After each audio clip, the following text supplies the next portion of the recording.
Baltimore, Maryland. March 15, 1935. The air inside the safe deposit vault of the Baltimore Trust Company hangs heavy with the weight of buried secrets, recycling the same stale breath of fortunes long entombed. This windowless sanctuary feels less like security and more like a mausoleum, where the dead things of the past are preserved in suspended animation. Elizabeth Drexel Lair stands alone in this fortified chamber, dust motes dancing in a single shaft of pale afternoon light that cuts through the steel grating like an accusation. In her gloved hands, she holds a leather-bound diary she had been forbidden to read during her husband's lifetime, a volume that will soon reveal the most elaborate fraud in American social history. The diary itself seems to pulse with malevolent life.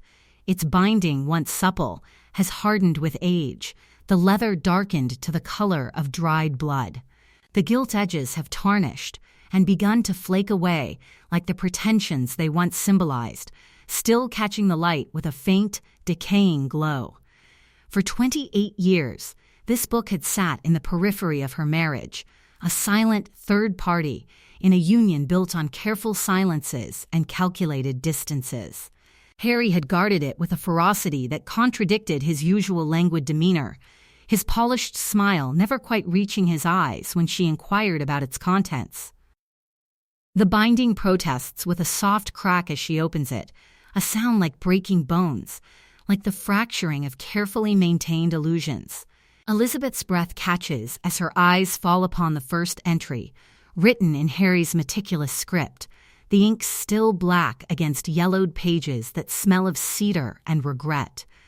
The words arrange themselves before her with surgical precision, each sentence a small detonation that tilts her understanding of 30 years. They adored me because I despised them. She reads it again, certain she has misunderstood, but there is no ambiguity in Harry's prose, no room for charitable interpretation. Her trembling fingers turn the page to find another revelation, more devastating than the first.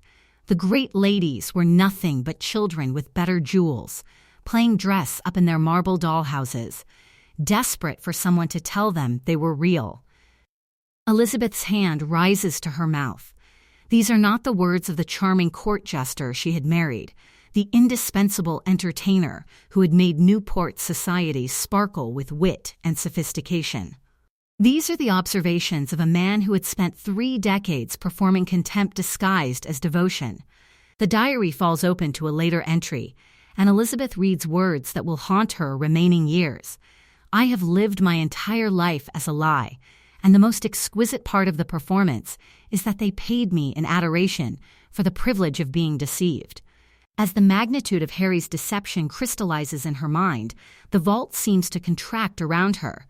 Memory dissolves the fortified walls, replacing them with the glittering ballrooms of Newport at their zenith. She sees him as he first appeared in those marble palaces, Harry Lair framed in Mrs. Astore's grand entrance, white tie faultless, shirt front gleaming like lacquered ice, his presence commanding the room's attention with effortless authority.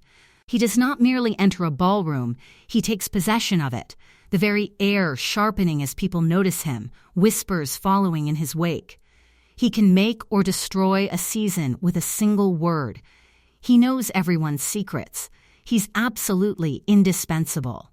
The irony, of course, is that nothing about him suggests power in any traditional sense. He possesses no great fortune, no ancestral estate, no inherited title to justify his authority. His parents sit on no mahogany boards of railroads or banks. Yet he moves through this world of marble and gilt as though born to it, as though the air itself has agreed to make space for him. Beneath chandeliers that cast prismatic light across silk gowns and diamond tiaras, Harry had reigned as the arbiter of taste for America's wealthiest families. His charm was calibrated to perfection, sharp but never quite cutting, warm but never quite sincere, making millionaires feel witty and heiresses feel beautiful. Hostesses with railroad millions would defer to the opinion of a man who had never owned significant property in his life. They treated him as a social priest, indispensable to the smooth running of their glittering rituals, begging his guidance on menus, music, seating arrangements. They clung to his judgments as drowning souls to driftwood, never realizing that he was the tide that could sweep them away. Back in the vault's oppressive silence, Elizabeth's eyes returned to the diary, unable to look away despite the nausea rising in her throat. Entry after entry reveals the same pattern: Harry documenting his performances, analyzing his audience's weaknesses, recording their vanities with the detachment of a scientist dissecting specimens. He had studied these titans of industry and their jeweled wives, discovering that beneath the fortunes and pedigrees, they were terrified children playing at aristocracy, desperate for someone to validate their place in the palaces they had purchased. The central irony strikes her with physical force. This man, who seemed to exist solely for others' amusement, had secretly wielded absolute power. He placed people in society and removed them with equal ease, destroyed reputations with a raised eyebrow, elevated nobodies to social prominence with well-timed invitations. He dictated who could enter the inner sanctum of American aristocracy, possessing nothing but a lethal understanding of vanity and a genius for elaborate manipulation. He understood that wealth could buy marble palaces, but not the confidence to inhabit them, that fortunes could purchase entrance into society, but not the assurance of belonging. Elizabeth closes the diary, but she cannot close her mind to what she has read. The vault's silence presses against her eardrums, broken only by her ragged breathing and the distant sounds of a world that has moved beyond the gilded fantasies Harry had orchestrated. She thinks of their 28 years together, the performance they had maintained, the bargains struck on their wedding night that had hollowed out both their lives. In a world built on gilded surfaces and polished lies, Harry Lair was the man who made high society laugh, until his own pen revealed that he had been laughing at them all along. The question isn't how a penniless fraud rose to rule America's elite. The question that will haunt anyone who reads these confessions is far more unsettling. Why did they need him to? Harry Lawrence Freeman Lair was born in 1869 into the cruelest kind of poverty, the genteel sort that maintains appearances while the foundation crumbles beneath. His childhood unfolded in Baltimore, in one of those modest row houses that lined cobblestone streets perpetually shrouded in industrial smoke, where families with illustrious surnames clung to the memory of better days like shipwreck survivors to driftwood. The Lair name carried weight in certain Baltimore circles, echoing with the ghost of respectability, but names cannot pay creditors, and respectability does not fill empty stomachs or heat cold rooms during bitter winters. To be destitute in the gutter is a tragedy, but to be destitute in a drawing room is a torture of a different breed. Harry's father died when the boy was still young enough to believe that loss could be remedied, that the world might somehow restore what it had taken.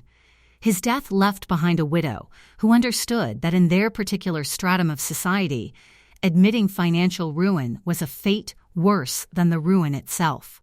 She maintained appearances with the desperation of someone clinging to a cliff edge, her gloves always clean even when there was no money for coal, her calling cards engraved even when there was nothing to serve visitors but weak tea and stale biscuits.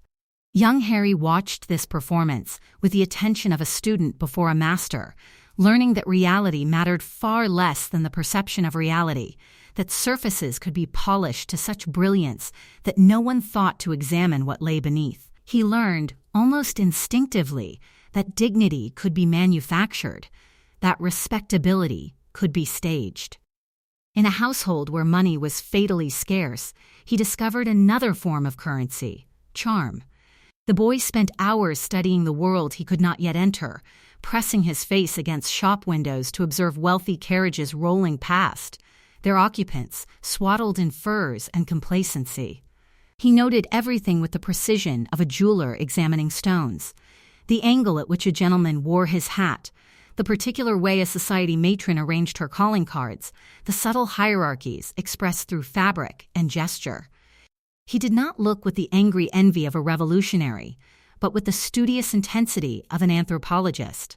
He realized early on that in this stratified world, charm could be currency where money failed. Even as a child, Harry grasped that a well-timed remark could soften the eyes of a harsh creditor, that a small, ridiculous story told with a straight face could make adults forget, for a moment, the unpaid account in their hand. His mimicry amused his mother's friends. His ability to imitate their husband's pompous mannerisms sent drawing rooms into fits of guilty laughter. They called him clever, precocious, and later, brilliant company. What they did not realize was that he was studying them far more intently than they were ever studying him. What separated Harry from countless other ambitious young men of limited means was his understanding that the traditional paths to wealth and status, law, finance, advantageous marriage, were closed to someone starting from his position. Those routes required capital, connections, or at minimum a university education his family could not afford. While other ambitious young men of his generation pursued law, finance, or industry, building railroads or cornering markets, Harry pursued something far more ephemeral and ultimately far more valuable in the 1890s, the attention of bored millionaires. The Gilded Age had produced a new aristocracy of industrial titans and railroad barons, men who had clawed their way up from nothing to command fortunes that would have made European royalty envious. But money, they discovered, could not purchase what they desperately craved: the assurance that they belonged in the marble palaces they had built, that their wives deserved to stand beside duchesses, that their daughters should marry into old families rather than be dismissed as vulgar parvenus. They had conquered the continent, built their fortunes, and constructed their marble palaces, only to find themselves sitting in vast, silent rooms with nothing to say to one another. They were desperate for distraction, for novelty, for someone who could transform the suffocating weight of their wealth into something resembling fun. Harry made himself useful in ways that transcended mere service. He became a translator between the world of new money and the codes of established society. He knew which flowers complemented which china patterns, understood the arcane rules governing calling cards and dinner invitations, could recite genealogies and explain the significance of heraldic symbols. He could glance at a dinner table and instantly know if the seating arrangement would cause a feud or spark a romance. He mastered the art of gossip, turning it from malicious whispering into a high-stakes spectator sport. More importantly, he possessed the gift of mimicry so perfect it bordered on cruelty. He could imitate anyone in a room with such precision that even a duchess would laugh at herself, disarmed by his charm and the implicit flattery that she was sophisticated enough to appreciate the joke. He was safe enough to be allowed in the boudoir, yet sharp enough to be entertaining at the banquet table. When Harry Lair said a fabric was out of style, the textile mills of New England felt the tremor. When he declared a person impossible, that person vanished from invitation lists as if erased by an invisible hand. By 1893, at the improbable age of 24, Harry had achieved something that should have been impossible. He had become indispensable to people who could buy anything on earth, except the one thing he seemed to provide: authenticity. The newly rich industrial titans, the Vanderbilts, the Belmonts, the Ulrichs, were terrified of social mistakes. They lived in constant fear of using the wrong fork, wearing the wrong shade of silk, or inviting the wrong guest. They had the money to build castles, but they lacked the lineage to know how to live in them. Harry became their shield, their mirror, their guide through the treacherous minefield of etiquette, ironically oblivious to the fact that by his own strict standards, he was the wrong sort. The geography of American high society in the 1890s centered on two poles: New York during the winter season and Newport during the summer months. These were not merely cities, but stages upon which the nation's wealthiest families performed their elaborate rituals of status and exclusion. At the apex of this world sat Mrs. Caroline Astor, whose ballroom could accommodate exactly 400 guests, a number that became synonymous with the absolute limit of acceptable society. To be among the 400 was to exist, to be excluded was to be nothing. regardless of how many millions one possessed. Harry understood that Mrs. Astor and her peers were not gatekeepers protecting genuine aristocracy. They were performers in a grand theatrical production. And like all performers, they were terrified of forgetting their lines. The Vanderbilt Chateau on Fifth Avenue, with its Gothic spires and imported tapestries, was not a home but a stage set. Mrs. Astor's ballroom, with its crystal chandeliers and gilt mirrors, was not a room but a temple where the rituals of belonging were enacted. Newport's marble palaces, perched on cliffs overlooking an indifferent ocean, were not residences but fortifications against the suspicion that all this opulence might be meaningless. Harry's reputation solidified with remarkable speed. Society columns began mentioning him with increasing frequency, always in the most flattering terms. He became known as the Prince of Good Form, the arbiter of taste, the one man whose presence could guarantee a successful season. Hostesses competed for his attendance at their dinners, knowing that Harry Lair's presence conferred legitimacy, transformed a mere party into an event worthy of discussion.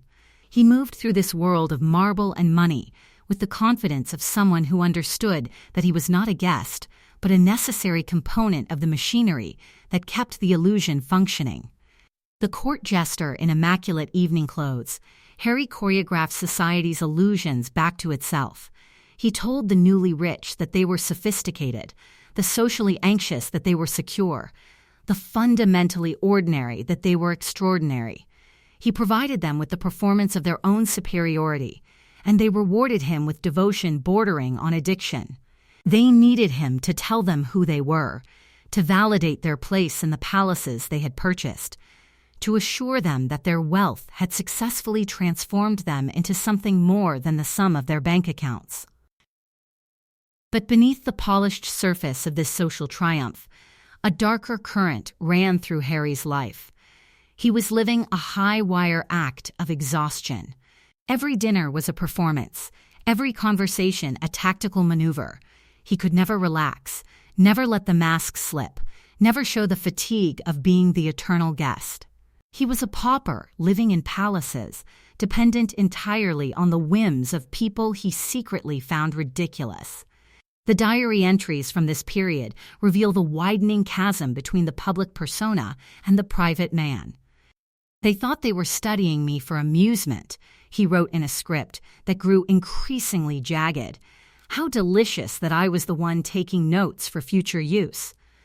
While they believed they were observing an entertaining curiosity, a charming young man who made them laugh, Harry was conducting research.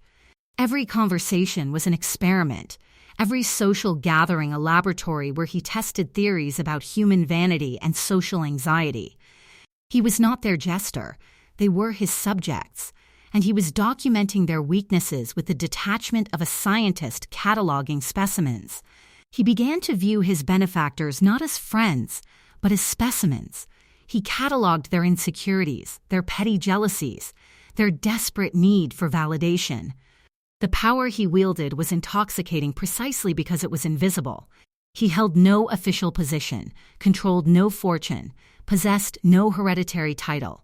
Yet, he could elevate a nobody to social prominence with a well-placed introduction, or destroy a reputation with a raised eyebrow and a significant silence. He understood that in a world obsessed with appearances, the man who could manipulate them held all the power. While others built their authority on foundations of money or lineage, Harry built his on something far more ephemeral, the desperate need of the newly rich to believe they belonged. By age 24, Harry Lair had discovered the secret that would define his life and ultimately consume it. He had learned that surfaces mattered more than substance, that performance could substitute for authenticity, that the right gesture at the right moment could open doors that money alone could not unlock. He had made himself indispensable to an entire social class, not through wealth or breeding, but through an almost supernatural understanding of human weakness and an absolute commitment to giving people the illusions they craved. In a world obsessed with appearances, the man who could manipulate them held all the power. But power without foundation is a house built on sand, and even then, in the midst of his triumph, the tide was already turning.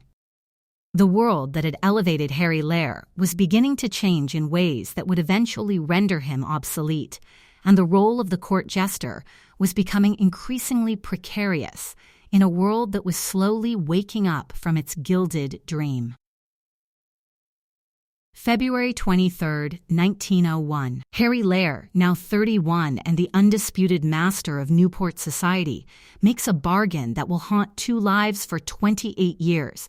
He proposes to Elizabeth Drexel not for love, but for survival. This is not courtship, but calculation. Not romance, but a carefully orchestrated acquisition disguised as affection. In the glittering machinery of Gilded Age society, Harry has identified his most crucial component, a woman whose fortune can transform his precarious brilliance into permanent security. Elizabeth Drexel represents everything Harry lacks: financial foundation. The Drexel banking dynasty stands among America's most formidable financial institutions, their name synonymous with Philadelphia respectability and generational wealth. Unlike the frantic social climbers Harry has spent his career manipulating, Elizabeth possesses genuine status that requires no performance, no validation from Newport's arbiters of taste. At 33, previously widowed, she moves through society with quiet assurance, refined in manner and devout in faith. Yet beneath this composed exterior lies a vulnerability more dangerous than naivety: loneliness. Her first marriage, though respectable, left her emotionally unsatisfied. She watches other women surrounded by devoted husbands while she sits in her vast Philadelphia mansion, attended by servants who cannot fill the silence. When Harry turns his considerable charm toward her, she mistakes his attention for genuine affection, his performance for authentic feeling. She sees in him the companion who will transform her wealth into happiness, her status into belonging. She believes she is marrying a partner. She does not realize she is hiring a director for the elaborate pageant of her own life. Harry, for his part, faces a crisis invisible to his admirers. For a decade, he has lived as a perpetual guest, dependent on the whims of people he secretly despises. He possesses no estate, no trust fund, no solid foundation beneath his polished existence. Charm, that precious currency of his youth, is becoming a liability as he ages. To maintain his authority over Newport society, he must remain omnipresent, dazzling, indispensable, and presence in that world demands resources he does not possess. Elizabeth represents not love but salvation, not companionship but the financial security that will allow him to continue his elaborate performance indefinitely. The wedding itself unfolds with all the ceremony befitting such an alliance. Society columns praise the match as ideal, her fortune complementing his taste, her respectability enhancing his charm. Elizabeth radiates genuine joy, her face luminous with the belief that she has finally found the affection she has craved. Harry stands beside her, composed and calculating, his expression perfectly calibrated to suggest devotion while revealing nothing of the truth. The world sees a successful union. Only Harry knows it is a transaction. Their honeymoon suite embodies luxury in the manner of expensive European hotels, all velvet and gilt, crystal chandeliers casting soft light over furniture too ornate for comfort, champagne bubbles and flutes that neither will finish. The room should pulse with anticipation, but instead feels cold, the opulence unable to disguise an essential emptiness.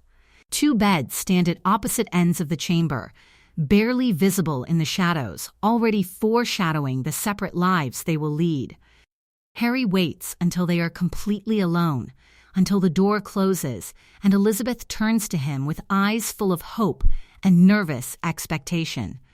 Then, with the surgical precision of a man who has rehearsed this moment, he delivers his confession. His voice remains steady, almost clinical, as he explains the terms of their arrangement. He will never consummate their marriage. He does not love her, cannot love her. not in any way she expects or deserves. The words fall between them like stones dropped into still water, each sentence creating ripples that will never settle. He needs her fortune, he explains with brutal honesty, to maintain his position in society. In exchange, she will receive the social status his name provides, entree into the glittering world he commands. They will perform the perfect marriage in public, attending balls together, hosting dinners, appearing in society columns as the ideal couple. But privately, they will live as strangers bound by contract rather than affection. It is, he suggests with maddening reasonableness, a fair exchange, her money for his social expertise, her loneliness for his companionship of a carefully limited sort. Elizabeth's face transforms as he speaks, joy dissolving into confusion, confusion hardening into comprehension, comprehension collapsing into devastation. She stands frozen, still wearing her traveling dress, gloved hands trembling as reality crystallizes. This is her wedding night, the moment she anticipated with such hope, and instead of tenderness she receives terms, instead of love she is offered a business arrangement. She tries desperately to understand, to find some interpretation that might soften the blow, but Harry's expression offers no comfort, no suggestion that this is anything other than exactly what it appears. Her shock gives way to desperate negotiation. She asks questions he answers with devastating clarity. She suggests compromises he rejects with polite firmness. She appeals to his conscience, to whatever feeling might exist beneath the performance. But Harry remains unmoved, explaining that he is being more honest than most husbands, that at least she knows the truth rather than discovering it through years of disappointment. The alternative, he reminds her with gentle cruelty, is divorce and scandal. In 1901, divorce represents social suicide for a woman of her class. The shame would destroy her reputation, alienate her from family, make her an object of pity for the rest of her life.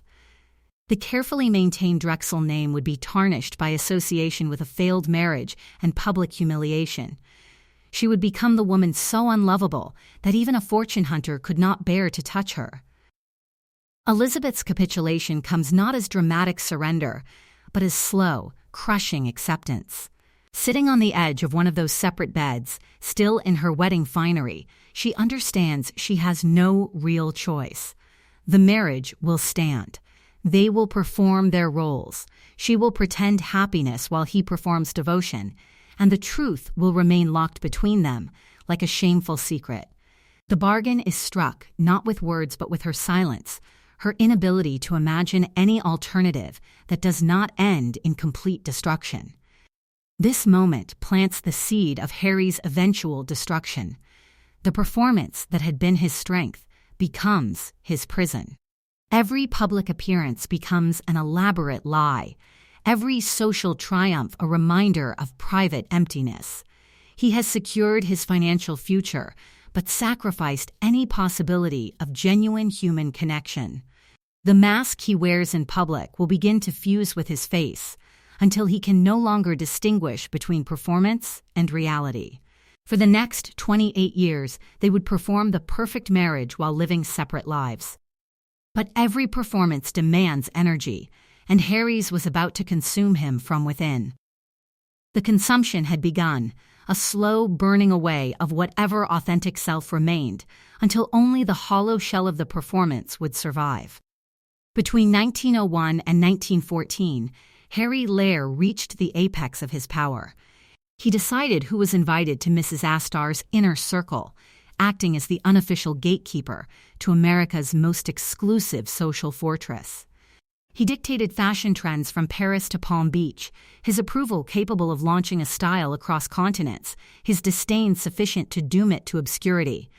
A nod from him could canonize a trend. A raised eyebrow could banish it forever. At the height of America's Gilded Age, when fortunes rose faster than the marble palaces that crowned Fifth Avenue, Harry stood at the invisible center of the spectacle, unlanded, unfunded, but unmistakably in command. Yet beneath the glitter and orchestrated laughter, the puppet master was becoming entangled in his own strings. The public Harry existed as pure theater, a masterpiece of constructed identity that had transcended mere performance to become something approaching art. He was the life of every party, the indispensable entertainer, whose presence guaranteed social success. His arrival at any gathering transformed the atmosphere like electricity through wire. Conversations sharpened, laughter became more genuine, the crushing tedium of wealth momentarily lifted. Hostesses competed for his attendance with the desperation of addicts seeking their next dose, knowing that Harry Lair's presence conferred legitimacy, transformed mere expenditure into genuine taste, elevated expensive gatherings into events worthy of society column immortality. His entertainments became legendary for their audacity and elaborate staging, each one designed to surpass the last in sheer, outrageous sophistication. The infamous Dog Dinner of 1902 epitomized his peculiar genius for spectacle that bordered on social terrorism. He convinced a prominent Newport hostess to serve a formal, multi-course gourmet meal to the pets of high society, pedigreed dogs dining on gold plates while their owners watched in delighted horror. The grand drawing room was transformed into an absurdist banquet hall, with toy poodles, pampered bourgeois, and shivering lapdogs seated at a long mahogany table, each attended by a liveried footman in full ceremonial dress. The scene unfolded with all the solemnity of a state dinner. Footmen served consomme to French bulldogs from crystal bowls, presented filet mignon to Pomeranians on Svers porcelain, poured Perrier into silver dishes for pampered terriers whose diamond collars caught the chandelier light. The humans stood at the periphery, watching their beloved animals dine with more ceremony than most people would experience in a lifetime. The guests laughed until their sides hurt, congratulating Harry on his audacity, marveling at his originality, repeating the story to friends as proof of how amusing and unconventional they were. None of them seemed to realize that they were the punchline, that the scene only made sense as a vicious parody of their own excess. Harry, smiling benignly as he orchestrated the spectacle, filed their reactions away in his mental ledger, another set of observations for the diary that was becoming his most intimate confidant. He was showing his patrons exactly what he thought of them, that their wealth was so meaningless it could be wasted on animals, that their social rituals were so absurd they could be performed by dogs, that the distance between their pets and themselves was smaller than they imagined. Harry's costumes became increasingly elaborate, transforming him into living theater that pushed the boundaries of taste and sanity. He appeared at one ball as Marie Antoinette, complete with towering powdered wig, beauty marks, and silk gown, his mimicry of the doomed queen so precise it bordered on disturbing prophecy. At another gathering, he dressed as a Roman emperor, carried on a litter by hired servants while tossing rose petals to the crowd, presiding over a mock imperial feast that felt alarmingly close to the real thing. These were not mere costumes but complete psychological transformations, performances so committed that observers sometimes forgot they were watching Harry Lair rather than the historical figures he embodied. The costumes allowed him to amplify what he had already become, a man whose identity was entirely constructed out of performance, whose authentic self, if it still existed, had long ago retreated behind layers of silk and calculated irony. Each transformation was both an escape from himself and a deeper imprisonment within the role that sustained him. He could never simply be Harry Lair at these gatherings. He had to be Harry Lair playing someone else, adding layers of artifice to an existence already built entirely on artifice. But behind the spectacle lived another Harry entirely, a man trapped in his own creation like a fly in amber. In the empty hours after the parties ended, when the chandeliers dimmed and the orchestras packed their instruments, he sat alone in opulent hotel suites writing caustic observations about the people who adored him. Empty ballrooms revealed the artifices he worked so hard to conceal: flower petals crushed into Persian carpets, overturned champagne glasses, confetti swept into corners by exhausted staff. The glamour dissolved, leaving only the bones of the evening, the labor, the calculation, the hidden machinery of manufactured joy. The diary entries from this period reveal a man trapped in his own creation, a performer who could no longer leave the stage. The handwriting grows increasingly erratic, the ink darker and more aggressive, reflecting a mind under siege. "I am a wind-up toy for millionaires," he wrote in one particularly revealing passage, his script jagged with barely controlled fury, dancing until my spring breaks. "They wind me up with champagne and flattery, and I spin and spin until I fall down, and then they applaud." The same hand that gestured so elegantly over champagne glasses now scrawled increasingly bitter observations across cream-colored pages, chronicling the hypocrisies of those who sustained him. He consumed alcohol to numb the performance's cost, not publicly, never publicly, but in those private hours when the mask could finally slip. The champagne that bubbled so charmingly at parties became something darker in solitude, a chemical buffer between the man he was and the role he played. His wit, always sharp, grew crueler with each passing season. The jokes that had once merely grazed now drew blood. His pranks evolved from clever entertainment into elaborate humiliations disguised as amusement, psychological experiments masquerading as parties. He orchestrated seating arrangements not to facilitate pleasant conversation, but to force enemies into uncomfortable proximity, watching with barely concealed delight as they struggled to maintain composure through entire dinners. He staged practical jokes that targeted people's deepest insecurities, arranging for a vain woman to be seated where mirrors would reflect her most unflattering angles, ensuring that a social climber desperate for acceptance would commit some small but devastating faux pas. He convinced one hostess to stage a poverty party where millionaires dressed as peasants and ate simple food from wooden bowls, the joke being that their attempts at simplicity revealed how thoroughly incapable they were of existing without luxury. His most elaborate theatrical dinners transformed into exercises in psychological torture, where the entertainment was always someone else's dignity. He organized a baby party where grown adults were required to dress as infants, reducing titans of industry to ridiculous figures in bonnets and bibs, crawling on marble floors while servants watched with carefully maintained expressions of neutrality. The guests laughed because Harry laughed, because to show offense would be to admit you lacked sophistication, because exclusion from Harry's entertainments was worse than any humiliation within them. The diary reflects his growing contempt with surgical precision. They built marble palaces to prove they were gods. I built stories to prove they were fools. And the greatest joke is that they cannot tell the difference.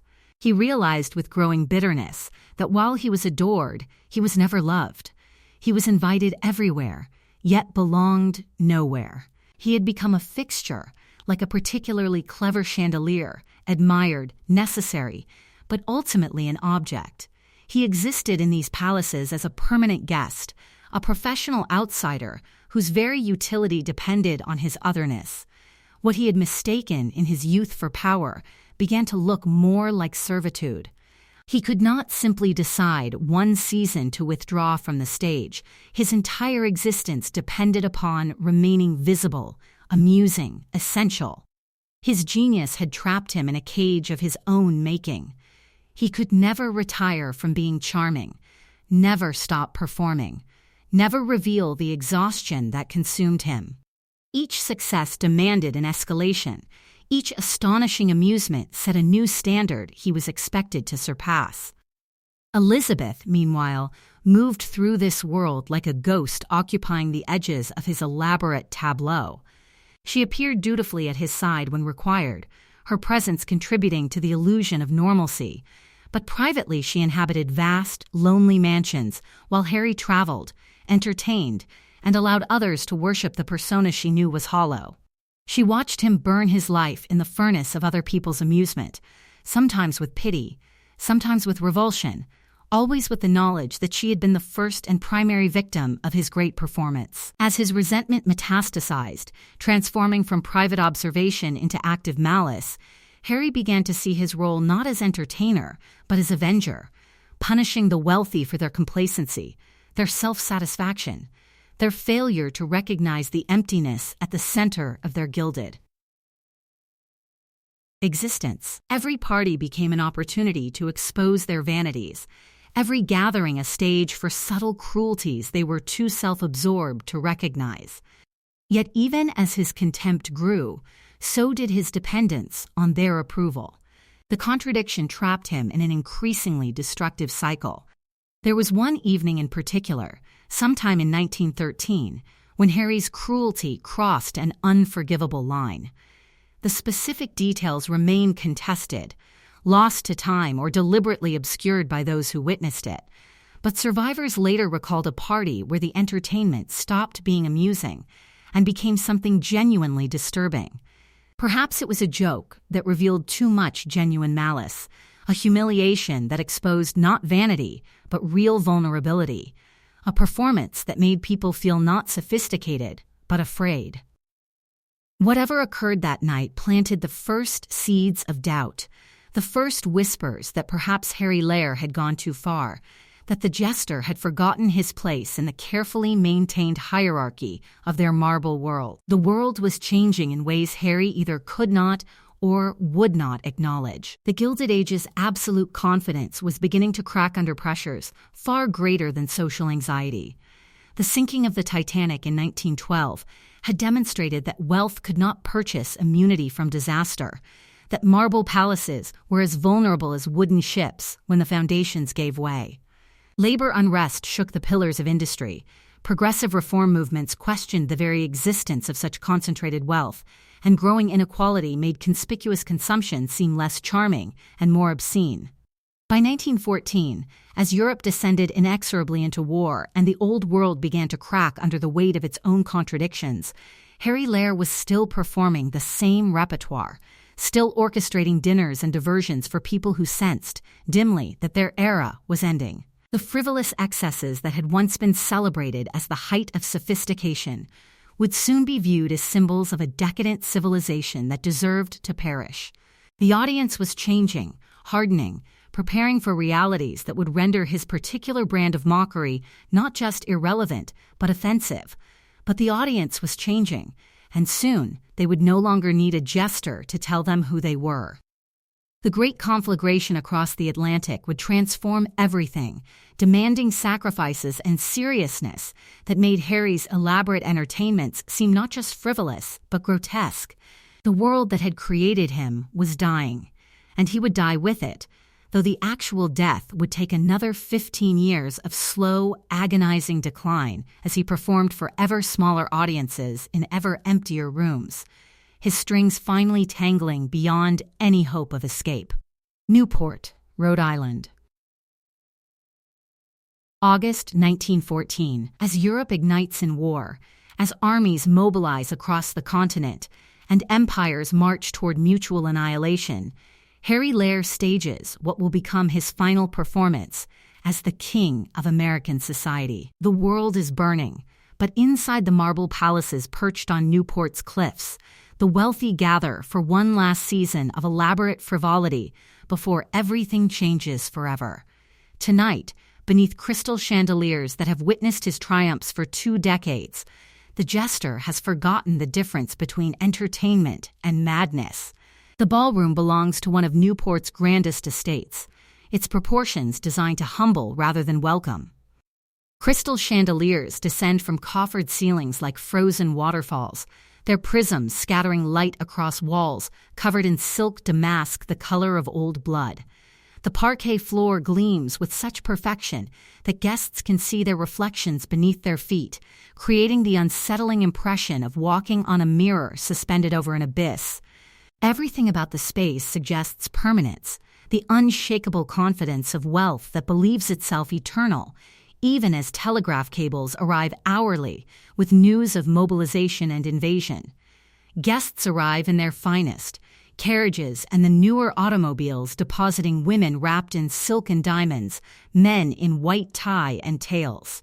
They expect Harry's usual brilliant entertainment, perhaps another clever prank, another elaborate costume spectacle that will become the subject of society column gossip for months. They arrive hungry for distraction, desperate to ignore the cables from Europe, to pretend that their world remains intact. If Harry can make them laugh tonight, perhaps civilization is not really crumbling after all. Harry stands at the entrance, greeting each arrival with customary charm, his white tie immaculate, his smile calibrated to suggest both warmth and a delicious secret. But there is something taut about him tonight, a keenness in his eyes that borders on feverish. His laugh carries a metallic ring. Those who have known him longest notice the frantic energy in his gestures, the way his compliments seem to carry hidden barbs. He has planned something unprecedented for tonight, something that will surpass all his previous spectacles and remind them why he remains indispensable even as the world transforms around them. The first 15 minutes unfold exactly as expected. Harry moves through the crowd with the grace of a conductor before an orchestra, his wit sparkling, his observations landing with perfect timing. The champagne flows, conversations sharpen under his influence, and for a moment it seems as though nothing has changed, as though the war in Europe is merely a distant rumor that cannot penetrate this fortress of marble and money. Then, Harry announces dinner, and the guests follow him into the dining room with anticipation bordering on greed. The long table stretches the length of the room, covered in damask and set with china so fine it seems translucent. But something is immediately, profoundly wrong. At every other seat sits not a person, but a life-sized porcelain doll, each one dressed in elaborate miniature gowns and tailored evening wear, their painted faces frozen in expressions of vacant contentment. The guests stop short, uncertain whether this is genius or madness. Harry explains with perfect composure that tonight's dinner will honor his most cherished friends, gesturing to the dolls as though introducing living guests. He has given each doll a name, a fictional biography, a position in his invented social hierarchy. The human guests, trapped by social protocol, take their seats between the porcelain figures, their laughter nervous, but still willing to believe this is all part of some elaborate joke they will eventually understand. Minutes 0:00:15. The meal begins with Harry insisting the dolls be served first. Footmen in full livery present courses to the porcelain figures with absolute seriousness, placing consomme before painted faces, arranging silverware beside china hands. Harry engages the dolls in conversation, asking their opinions on fashion and society, answering for them in different voices. The guests attempt to laugh, to participate in what they desperately hope is still sophisticated entertainment. Minutes 0:15:30. Harry's conversation with the dolls grows more intense, more pointed.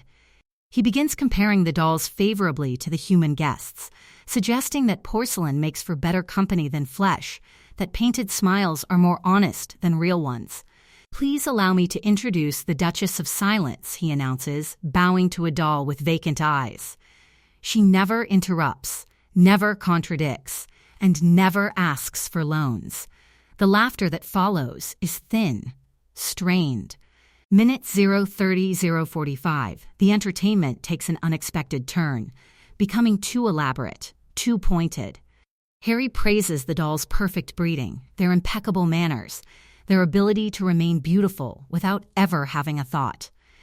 He is parodying the very people sitting in the room, mocking their values, their conversations, their entire existence.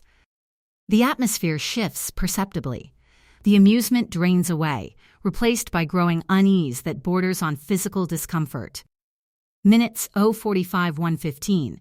The room realizes something is profoundly wrong. This is not amusing anymore.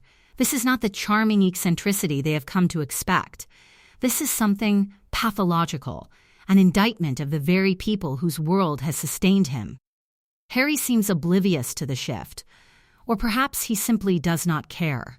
He is intoxicated by his own performance, lost in some private theater where the boundaries between entertainment and cruelty have dissolved entirely. Faces stiffen, fans flutter more quickly, whispered conversations bloom behind gloved hands. Minutes 1:15:130, a moment of absolute silence hangs in the air after Harry delivers a particularly cutting remark about the tiresome nature of breathing humans. The silence stretches for seconds that feel like hours, broken only by the distant sound of the ocean against the cliffs.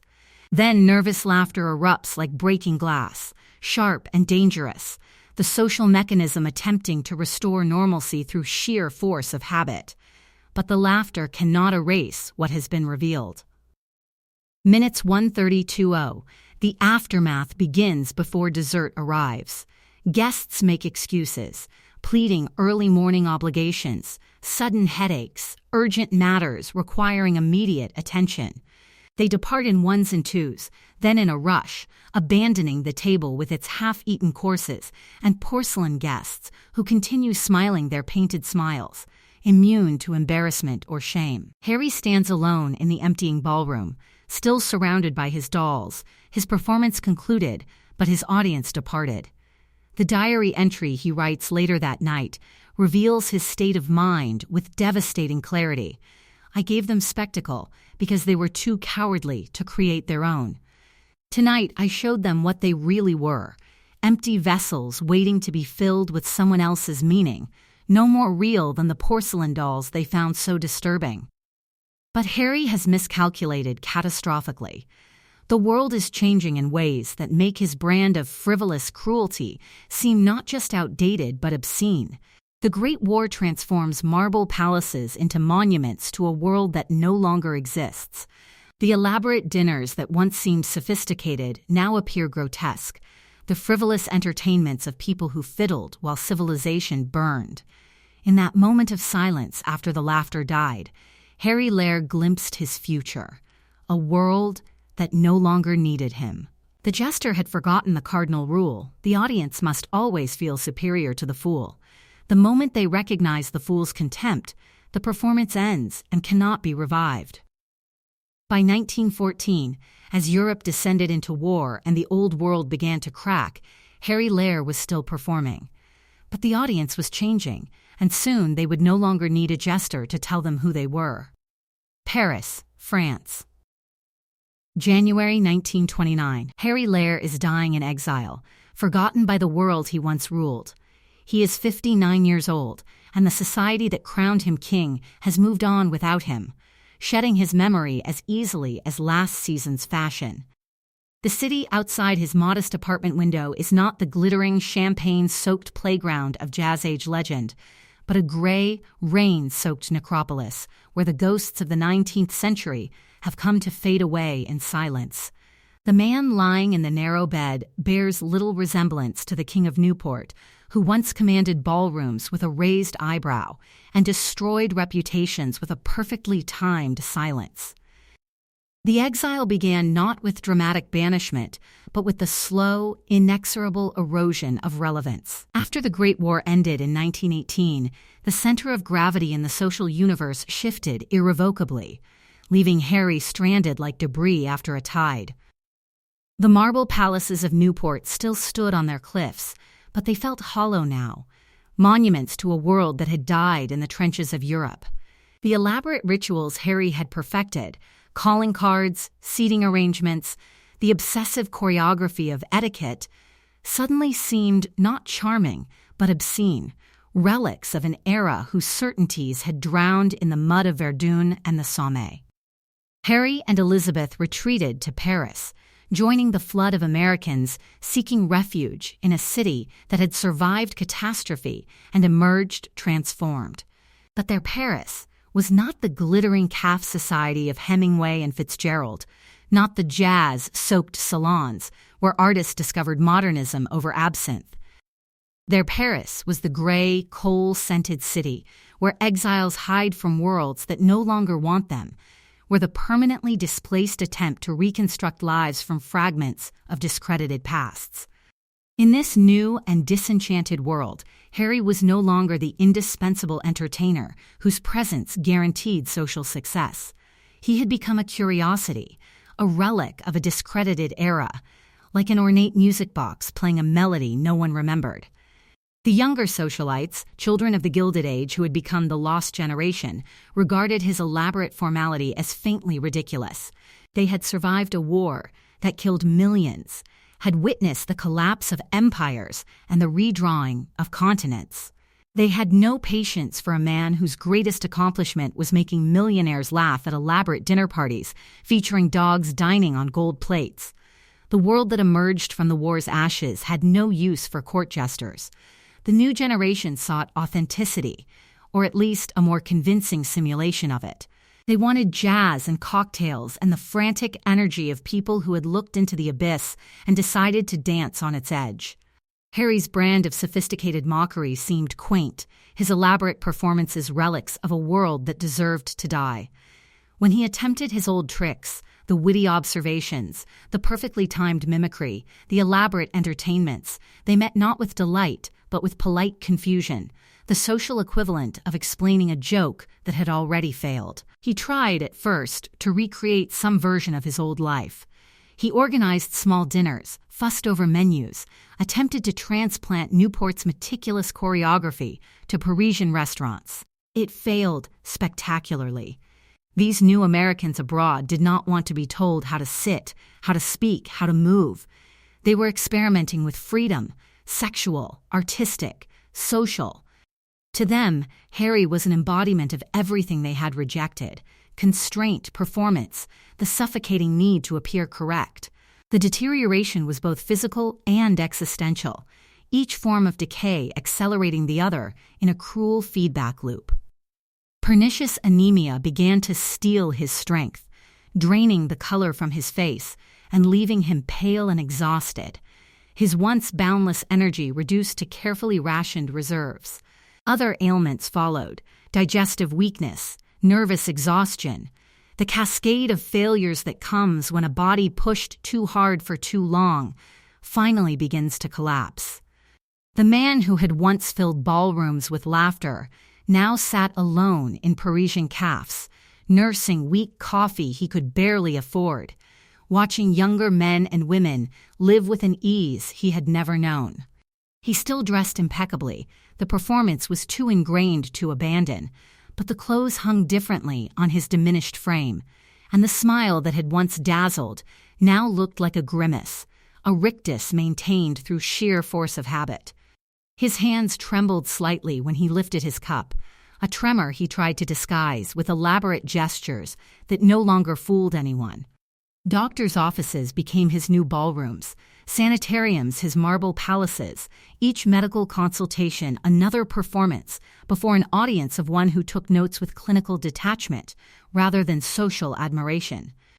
The diary entries from this period reveal a man trapped in the ruins of his own creation, unable to stop performing even as the performance lost all meaning. The handwriting grows increasingly erratic, the ink darker and more aggressive, reflecting a mind under siege from both physical deterioration and existential despair. "We were the decorators of a doomed world," he wrote in one bitter passage, his script jagged with barely controlled fury. "They built cannons. We arranged centerpieces. They prepared for war. We perfected place cards. I trained a civilization in the art of ignoring catastrophe, and it rewarded me until catastrophe refused to be ignored."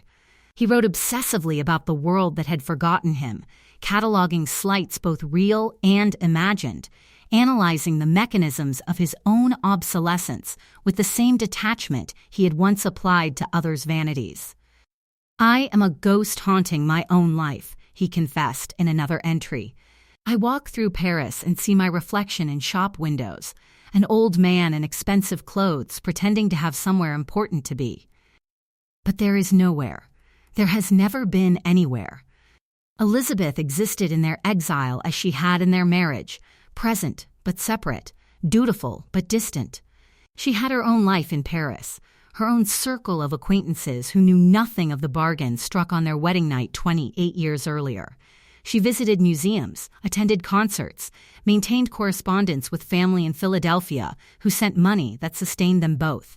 She performed the role of devoted wife in public, while privately inhabiting rooms Harry never entered, living parallel lives under the same roof, just as they had done in Newport's marble palaces. January 3, 1929. The end comes not dramatically, but with the slow inevitability of a performance that has simply run out of energy. In their modest apartment on a narrow Parisian street, a space that would have horrified his younger self with its plain functionality, Harry lies in a bed devoid of the opulence he once considered essential to existence. The room smells of lavender and medicine, that peculiar combination of attempted comfort and clinical necessity that marks spaces where death is expected and prepared for. Outside, Paris pulses with jazz and automobile horns, the new world celebrating while the old world dies in silence. Elizabeth sits beside him, not from love but from duty, the final performance of a marriage built on performance. She holds his hand because it seems appropriate, because this is what wives do, because after 28 years the role has become indistinguishable from reality. His breathing comes in shallow gasps, each one requiring visible effort, his chest rising and falling with mechanical irregularity. The face that had once been mobile with infectious wit is now gaunt, the skin stretched tight over bone, his famous smile twisted into a permanent grimace of pain and bewilderment. In his delirium, morphine dissolving the careful boundaries he has maintained for decades, Harry whispers not apologies for the loveless marriage, but regrets for wasting both their lives on a performance neither believed in. The words tumble out in fragments, disconnected observations that Elizabeth must piece together like a puzzle, missing half its pieces. He speaks not of the people he had charmed or the parties he had hosted, but of the exhaustion of the mask, the terrible weight of being Harry Lair. "We could have been real," he whispers at one point, though whether he means their marriage or his entire life remains unclear. "We could have been anything but what we were." Elizabeth says nothing, because there is nothing to say, because the time for different choices passed decades ago and cannot be recalled through deathbed confessions. She watches the man who had stolen her life and her fortune wither away, her feelings a complex tapestry of pity, resentment, and a strange, hollow grief for the years they had wasted together. He dies just after dawn on January 3, 1929, as gray light filters through the apartment windows and Paris begins its daily resurrection. The death is recorded in official documents, noted in a few society columns that remember him as a figure from a vanished age, and then forgotten. The contrast is brutal. Outside, the modern world is loud, chaotic, and alive, while the old world dies in silence in a dim room, unmourned and irrelevant. When Harry finally stops breathing, the silence in the room is absolute. Elizabeth closes his eyes, feeling the weight of the contract finally lift. The performance is over. The lights have finally gone down on the stage he had refused to leave. She arranges for burial in Paris, not because he requested it, but because the logistics of transporting a body across the Atlantic seem unnecessarily complicated, and because, in truth, there is no one in America waiting for his return. Elizabeth goes through his effects with methodical efficiency, sorting papers, disposing of clothes, preparing to return to America and whatever life awaits her there. And then she finds the diary, multiple volumes actually, years of observations carefully preserved, locked in a trunk he had always guarded with inexplicable intensity. She does not read it immediately. Something about the leather binding, the careful script visible on edges of pages, fills her with dread. She knows instinctively that whatever these volumes contain will not bring comfort, will not soften the memory of their 28 years together. 6 years later, in a Baltimore bank vault, Elizabeth would finally confront the full extent of Harry's deception and self-loathing, the elaborate fraud he perpetrated not just on her, but on an entire social class. The revelations would be devastating, not because they were surprising, she had always known on some level that their marriage was a performance, but because they confirmed that every moment, every gesture, every word had been calculated, that there was nothing authentic beneath the polished surface. Harry Lair died as he had lived, performing until the end, maintaining the elaborate fiction even as his body failed and his audience disappeared. But death, for a man who existed only in others' attention, was not the final act. The real revelation would come when Elizabeth chose to publish the truth, to release the diary that would expose the fraud at the heart of the Gilded Age's most elaborate performance. In death, Harry would finally tell the truth he had spent his life concealing, and the society that had crowned him king would be forced to confront exactly what they had been worshipping all along. Today, you can tour the mansions where Harry Lair once held court. You can purchase a ticket and walk through the ballrooms where he made millionaires laugh and weep, where he orchestrated the social destinies of America's wealthiest families with nothing more than a whispered word or a pointed silence. The marble palaces still stand on Newport's cliffs, their facades as imposing as ever, their crystal chandeliers still catching afternoon light in cascades of prismatic brilliance. Tourists in shorts and sneakers shuffle through these spaces now, taking selfies against backdrops designed to intimidate emperors, listening to audio guides that reduce Harry's reign to a series of amusing anecdotes. But you cannot hear his voice echoing through those empty rooms, cannot feel the electric tension of his presence transforming ordinary gatherings into theater, cannot understand the desperate hunger that drove him to perform until it killed him. The guides who lead tours through these marble mausoleums sometimes mention Harry Lair in passing, a colorful footnote in the larger story of Gilded Age excess. They describe him as a socialite, an entertainer, perhaps a friend to the wealthy, sanitizing his story into harmless historical curiosity. They mention the famous dog dinner with bemused condescension, presenting it as charming eccentricity rather than the vicious social commentary it actually was. They do not mention the diary, or if they do, they transform bitter confession into harmless gossip. The full truth remains too unsettling for afternoon tours, too complicated for visitors seeking simple narratives about a vanished world of glamour and excess. Harry Lair's story transcends mere biography, evolving into something more universal and more disturbing, a sustained psychological experiment in the mechanics of human vanity and the price of performance. He understood, with a clarity that bordered on genius, that the newly rich were terrified of being exposed as frauds themselves. These industrial titans and railroad barons had clawed their way up from nothing, accumulating fortunes that would have made European royalty envious, only to discover that money could not purchase the one thing they desperately craved, the assurance that they belonged in the marble palaces they had built. Beneath their bluster and their millions, beneath the arrogance of their industrial conquests, they lived in constant fear of being revealed as vulgar upstarts playing dress up in borrowed finery. Harry became their mirror, reflecting back an image of sophistication that allowed them to believe in their own transformation. He became their shield, protecting them from social mistakes that might expose their origins. Most crucially, he became their permission to be ridiculous, to stage elaborate entertainments, and behave in ways that would seem preposterous anywhere else. By making himself the most outlandish figure in the room, he allowed them to feel normal.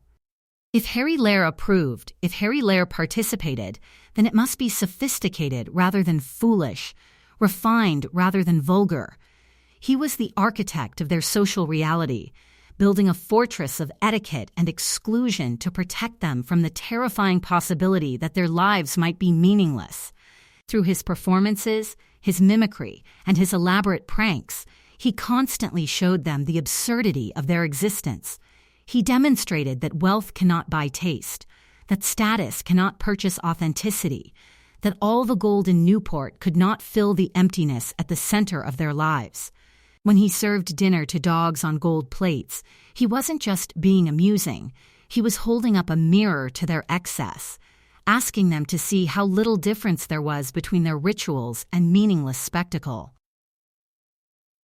When he seated porcelain dolls as honored guests, he was showing them that their own presence was equally artificial, equally performed. They should have recognized the critique embedded in his entertainments, but they were too desperate for his approval, too hungry for the validation he provided, to acknowledge the contempt beneath the charm.